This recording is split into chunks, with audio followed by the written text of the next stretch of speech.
आज की कहानी। जब बेटे ने लाठी डंडे और चप्पल से पीटकर भगाया तो बाप ने दिखाए दिन में तारे। अंधियारी काली रात को सुनसान सड़क पर एक आदमी चले जा रहा था, जिसके सामने से एक गाड़ी आ रही थी, पर वह व्यक्ति जैसे बेसुध था और गाड़ी के आने से पहले ही वह बेहोश होकर राम प्रसाद जी की गाड़ी के आगे बेहोश हो गया। राम प्रसाद जी जाने माने बिजनेसमैन थे। उन्होंने तुरंत ही ड्राइवर से कहा, जाकर देखो कि क्या हुआ है। अच्छा साहब जी, कहकर ड्राइवर गाड़ी से उतरा और उस बूढ़े व्यक्ति को, जो सड़क पर बेहोश पड़ा था, उसे देखकर अपने मालिक के पास गया और बोला, मालिक, सड़क पर एक बूढ़ा आदमी बेहोश है, जिसे काफी चोट लगी है। लगता है किसी ने बहुत बुरी तरह मारा है बेचारे को। इतना सुनकर राम प्रसाद जी गाड़ी से बाहर निकले और उस आदमी के पास आए। उसे देखते ही उनके होश उड़ गए और वह एकदम से घबरा गए। ड्राइवर से कहा, जल्दी गाड़ी में से पानी की बोतल लाओ। दौड़कर ड्राइवर गाड़ी से पानी की बोतल लाया और उस बेहोश आदमी पर पानी की छींटे मारी, जिससे उस बूढ़े व्यक्ति को होश आया। बूढ़ा व्यक्ति जो बेहोश था, उसका नाम उमाशंकर जी था। उमाशंकर जी ने अपनी आंखें खोली तो हैरान रह गए। उनके बचपन के मित्र राम प्रसाद जी उनके सामने ही खड़े थे और उन्हें देखते ही उमाशंकर जी चौंक गए, पर अत्यधिक प्रसन्न हुए। राम प्रसाद जी ने भी उमाशंकर जी को गले लगाया और पूछा, मित्र, तुम यहाँ इस वक्त? उठो, चलो मेरे साथ। ड्राइवर की मदद से उमाशंकर जी को लेकर अपने घर गए और डॉक्टर को बुलाया गया। जब डॉक्टर दवाई देकर चले गए तो राम प्रसाद जी उमाशंकर जी के पास आए और वहीं पास आकर बैठ गए। दोनों मित्र इतने समय के बाद जो मिले थे, परंतु उमाशंकर जी की स्थिति को देखते हुए राम प्रसाद जी बहुत चिंतित हो गए। उन्होंने उमाशंकर जी से कहा, उस समय उन्होंने कुछ नहीं कहा था, किंतु अब वह जानना चाहते थे कि इतनी रात, इतनी चोट, सुनसान सड़क पर तुम कैसे पहुँचे मित्र? आखिर क्या बात है, मुझे बताओ, मैं तुम्हारी हर तरह से मदद करूँगा। राम प्रसाद जी ने उमाशंकर जी को धैर्य बंधाते हुए कहा। तो उमाशंकर जी ने बताना शुरू किया, अब से 6 महीने पहले ही मेरी पत्नी रमा देवी का निधन हो गया, जिसके पश्चात घर में अकेलापन और भी ज्यादा रहने लगा। बेटा ऑफिस चला जाता और मैं घर अकेले रह जाता, और अब से 3 महीने पहले ही मैंने अपने बेटे की शादी की थी। मैंने सोचा कि कम से कम अब घर तो लगेगा। घर में लक्ष्मी न हो तो घर भी काटने को आता है। मैंने सोचा था कि अपनी बहू को अपनी बेटी की तरह रखूंगा। उसी तरह मैंने अपनी बहू को कभी भी कहीं आने जाने से नहीं रोका, ना ही मैं उस पर ज्यादा पाबंदी लगाता था। बेटा सुबह ऑफिस चला जाता। शुरू में 1-2 हफ्ते तक तो सब ठीक था, पर धीरे धीरे बहू का व्यवहार कुछ अलग लगने लगा। वह पूरा दिन फोन पर बातें करती रहती, पर मैंने इस बात पर कोई आपत्ति नहीं जताई। एक दिन यूं ही पूछ लिया, बेटा किसका फोन है? उसने कहा, माँ का फोन है, उन्हीं से बात कर रही हूँ। मैंने कहा, लाओ समधन जी से हमारी भी बात करा दो। तो उसने कहा, नहीं पापा, मम्मी अभी बिजी है, आप बाद में बात करना, कहकर फोन काट दिया। फिर भी मैंने ज्यादा ध्यान नहीं दिया। दिन बीतते रहे और धीरे धीरे बहू जब मार्केट जाती तो शाम तक वापस आती। मैंने कहा, बेटा तुम घर ही रहो, बाजार से सब्जियां मैं लाया करूँगा, तुम क्यों परेशान होती हो? मैं भी घर पर बैठा बैठा कुछ काम थोड़ी करता हूँ, मैं चलाया जाया करूँगा। उसने कहा, नहीं पापा, कोई बात नहीं, मैं ले आऊंगी, आप घर पर आराम करो। बहू का मेरे प्रति व्यवहार ठीक था, कभी ऊंची आवाज में भी बात नहीं की और ना ही बदतमीजी से, लेकिन बहू का इतने समय तक घर से बाहर रहना मुझे सही नहीं लगता था। मैंने कहा, बेटा टाइम से ही घर आ जाया करो, माहौल ज्यादा सही नहीं है। तो पहली बार थोड़ा चिल्लाते हुए बोली, आप इतनी फिक्र मत करो, मैं अपना ध्यान रख सकती हूँ। आपको टाइम से खाना पीना मिलता है ना, फिर आप मेरी लाइफ में इतना इंटरफेयर क्यों कर रहे हैं? कहकर वह किचन में चली गई। उस दिन के बाद मेरी उससे कुछ कहने की हिम्मत ही नहीं हुई। सोचा बेटे से कहूँ, पर लगा कहीं ऐसा न हो कि मैं बहू पर बिना बात ही शक कर रहा हूँ, जिसके कारण उनके बीच कोई गलतफहमी हो। इसलिए मैंने खुद ही सच पता करने का निश्चय किया।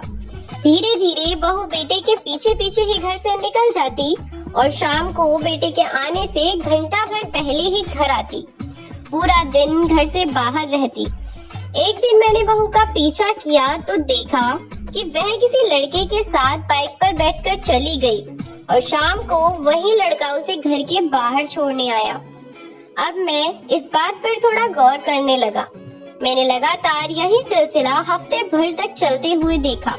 मैं अपनी बहू के बारे में कुछ गलत नहीं कहना चाहता था, लेकिन जो मैं देख रहा था इस सब के बाद भी मैं चुप नहीं रह सकता था, क्योंकि वह मेरे बेटे के साथ गलत होता। मैंने अब अपनी बहू से बात की। मैंने कहा, मालती यह लड़का कौन है जिसके साथ सुबह जाती हो और रात तक घर आती हो? और तुम जाती कहाँ हो? ऐसा क्या काम है तुम्हारा बेटा? तुम जिस रास्ते पर चल रही हो वहाँ से सिवाय बर्बादी के तुम्हें कुछ नहीं मिलेगा। मैं तुम्हें अभी समझा रहा हूँ, समझ जाओ। आज के बाद अगर उससे मिली तो मैं सब कुछ विनय को बता दूंगा। जब मैंने विनय को बताने की बात कही तो वह मेरे पैरों में गिर गई, मुझसे माफी मांगने लगी। कहा, पापा मुझसे गलती हो गई, आज के बाद मैं उस लड़के से नहीं मिलूंगी, पर आप उनसे कुछ मत कहिएगा। मुझे लगा उसे अपनी गलती का एहसास हो गया। मैंने भी उसे माफ कर दिया और अब वह पूरा दिन घर पर ही रहती, मेरा अच्छे से ध्यान रखती है अपने पिता की तरह। मुझे भी लगा था कि सब कुछ सही हो गया है। एक दिन मैं पास के ही मंदिर में भजन करने गया। शाम तक ही वापस आना था। बहू को बताकर मैं मंदिर चला गया। वहाँ जाकर पता चला कि जो भजन मंडली आने वाली थी उनके साथ कोई दुर्घटना हो गई है, जिसकी वजह से भजन नहीं हो पाएगा। तो मैं वापस अपने घर आ गया। घर आकर देखा घर के बाहर वही बाइक खड़ी थी जिस पर बैठकर मेरी बहू रोज कहीं जाती थी, उस लड़के के साथ। मैं जैसे अंदर आया, मैंने क्या देखा उसे बताते भी मुझे शर्म आती है। मेरी बहू और वह लड़का अंदर मेरे बेटे के कमरे में बेड पर बिल्कुल निर्वस्त्र होकर अपनी बेशर्मी में लीन थे। यह सब देखते ही मैं जोर से चिल्लाया, बहू! मुझे देखते ही वह सकपका गए और वह लड़का उल्टे सीधे कपड़े पहनकर घर से भागा। अब मैंने सोच लिया था कि मैं अपने बेटे को सब कुछ बता दूंगा और मैं बाहर बगीचे में बैठा शाम को विनय के आने का इंतजार कर ही रहा था और साथ ही सोच रहा था क्या मुझे इन सब के बारे में विनय को बताना चाहिए या नहीं। इतने में बाहर से चिल्लाता हुआ विनय घर के अंदर दाखिल हुआ। वह बाहर से ही चिल्लाता हुआ आ रहा था, पापा पापा! कहाँ है अब पापा? मैं बगीचे से अंदर गया। मैंने कहा, क्या हुआ? चिल्ला क्यों रहे हो? मुझे देखते ही उसने कहा, मुझे आपसे ऐसी उम्मीद नहीं थी पापा। मैंने माना कि माँ नहीं रही। इसका मतलब यह तो नहीं आप अपनी बहू पर ही इतनी गंदी नजर रखो। अपने बेटे के मुंह से ऐसी बातें सुन मेरे तो पैरों तले जमीन खिसक गई। मैंने अपने आप को संभालते हुए कहा, तुम यह सब क्या कह रहे हो? मैं ऐसा सोच भी नहीं सकता। मेरी बात बीच में काटते हुए विनय ने कहा, बस चुप हो जाओ पापा। मालती ने मुझे सब बता दिया है कि कैसे आप छुप छुप कर उसे कपड़े बदलते हुए नहाते हुए देखते हैं, और आज तो आपने ऐसा क्या किया कि मालती बस रोए जा रही है। तभी बहू अंदर से अपना कमरा खोलकर दौड़ती हुई बाहर आई और विनय के गले लगकर रोने लगी।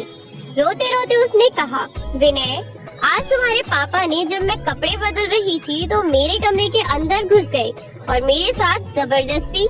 इतना कहकर रोने लगी। बस उसकी बात सुनते ही विनय ने कुछ जानने की कोशिश न की न पूछने की और बस मुझ पर हाथ उठा दिया। उसने मुझे लाठी डंडे जूते से मारा। पीटते पीटते उसने घर से निकाल दिया। कहते कहते उमाशंकर जी तेज तेज अपना सिर पकड़कर पीटते हुए रोने लगे। रामप्रसाद जी ने उन्हें चुप कराया और कहा, तुम परेशान मत हो मित्र, तुम्हारे बेटे की आंखों पर पड़ा हुआ पर्दा हम दोनों मिलकर हटाएंगे। अब तुम बिल्कुल भी परेशान मत हो। रामप्रसाद जी ने उमाशंकर जी को शांत कराया और खाना खिलाकर सुला दिया और फिर अगले ही दिन रामप्रसाद जी और उमाशंकर जी दोनों ने मिलकर विनय की पत्नी मालती का सच उसके सामने लाने की योजना बनाई। जिसके अनुसार सबसे पहले उन्हें किसी भी तरह से विनय को मालती का सच दिखाना था, क्योंकि शायद वो किसी की कही हुई बातों पर विश्वास न करे। यही सोचकर उन दोनों ने योजना बनाई और फिर अगले ही दिन राम प्रसाद जी ने अपने कुछ नौकरों से कहकर एक प्राइवेट डिटेक्टिव को बुलाया और उसके थ्रू मालती की कुछ फोटोज और वीडियोस कलेक्ट की, जिनमें मालती दूसरे लड़कों के साथ घूम फिर रही थी, बाहों में बाहें डाले, किसी के कंधे पे सिर रखकर। उमाशंकर जी और राम प्रसाद जी दोनों विनय के ऑफिस पहुँचे, जहाँ जाकर सीधा विनय के सामने वह सारी तस्वीरें और वीडियोस दिखा दी। इन्हें देखकर विनय पहले तो भौचक्का रह गया, फिर कुछ सोचकर बोला, मैं कैसे मान लूं कि इन तस्वीरों में जो है वह मेरी पत्नी ही है? हो सकता है आप लोगों ने यह फोटोज बनवाई होंगी, एडिट कराई होंगी। उसके इतना कहने पर उमाशंकर जी बोले, विनय, मुझे तुमसे कोई लालच नहीं है, ना ही मैं यह चाहता हूँ कि तुम्हारा घर टूटे, लेकिन बेटा वह लड़की सही नहीं है। मैं नहीं चाहता कि कल को उसकी वजह से तुम्हारी जान पर बनाए, इसलिए मैं तुम्हें तुम्हारी आंखों से उसका सच दिखाना चाहता हूँ। तुम्हें मेरी बातों पर यकीन नहीं है तो तुम कल दिन में अपने घर जाकर देखना, और याद रहे, घर जाओ तो किसी भी तरह की आवाज मत करना, और तब मुझे बताना कि तुम्हारी पत्नी ने तुमसे जो भी कहा वह कितना सच है। इतना कहकर वे दोनों वहाँ से चले गए और विनय सोच में पड़ गया।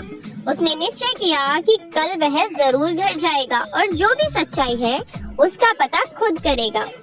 अगले दिन सुबह विनय मालती से यह कहकर गया कि ऑफिस में जरूरी मीटिंग है, जिसकी वजह से मुझे आने में देर होगी।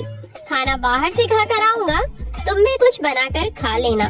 इतना कहकर विनय ऑफिस चला गया। उधर राम प्रसाद जी का एक जासूस विनय के घर पर नजर रखे हुए था। विनय के जाने के बाद जैसे ही वह लड़का विनय के घर में दाखिल हुआ, उस जासूस ने फोन कर राम प्रसाद जी को खबर दी और उन्होंने देर न करते हुए सीधा विनय से कहा कि तुम अभी की अभी अपने घर के बाहर मिलो।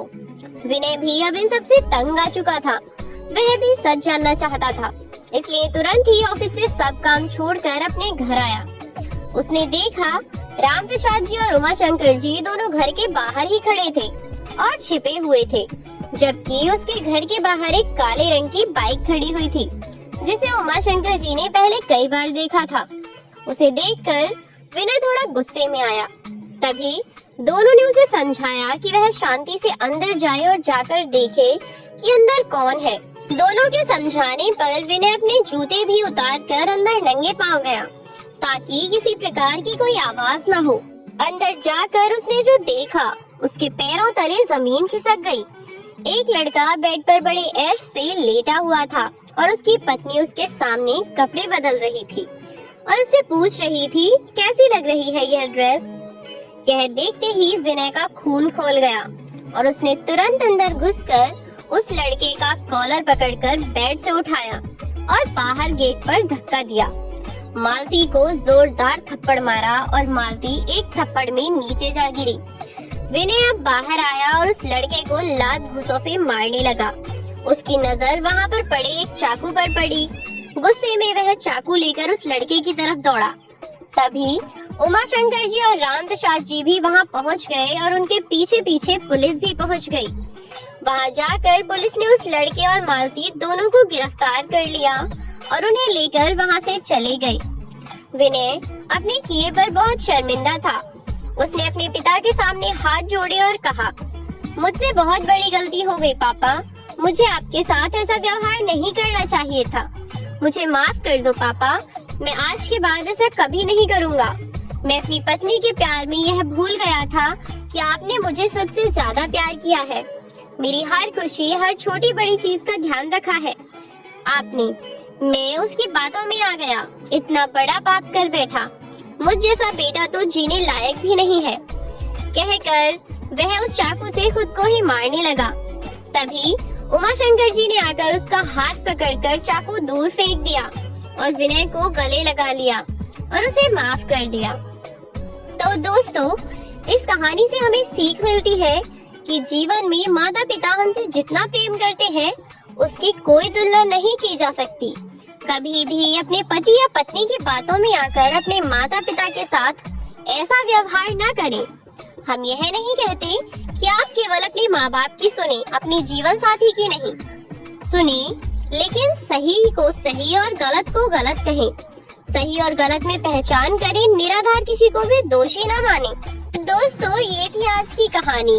आज की कहानी आपको कैसी लगी कमेंट बॉक्स में जरूर बताएं। वीडियो अच्छी लगी हो तो लाइक, शेयर और सब्सक्राइब करें। मिलते हैं नई वीडियो में नई कहानी के साथ।